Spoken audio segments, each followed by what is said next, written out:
चला तर मग आज बघूया बिना भाजणीची झटपट खमंग आणि कुरकुरीत चकली. तर इथे मी 1 वाटी डाळ घेतले, 1 वाटी पोहे घेतलेत.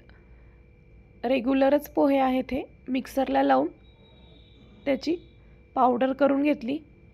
आता हे गाळणीने गाळून घेतलं. ज्या वाटीने पोहे आणि डाळ मोजून घेतलं होतं त्याच वाटीने 1.5 वाटी तांदळाचं पीठ घातलं. आता याच्यात ओवा घातला, तीळ घातले, हळद, लाल तिखट चवीनुसार, मीठ घातलं.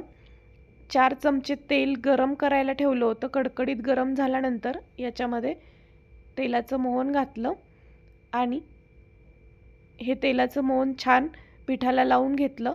आता कोमट पाणी केले, खूप जास्त गरम करायचं नाही, कोमट करायचं आणि कोमट पाणी टाकून पीठ घट्ट भिजवून घ्यायचे. पीठ पातळ झालं तर चकलीला काटे येत नाहीत.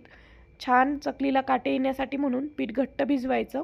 10 मिनटं साईडला ठेवून दिलं. पुन्हा एकदा छान मळून घेतलं आणि साचामध्ये हे पीठ भरून चकल्या बनवून घेतल्या. पेपरवर चकल्या बनवल्या तर उचलून तेलामध्ये सोडायला सोपं जातं, त्याच्यामुळं पेपरवरच बनवते मी.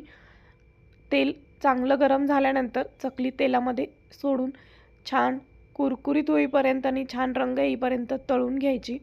खूप झटपट होते आणि तेवढीच टेस्टी होते.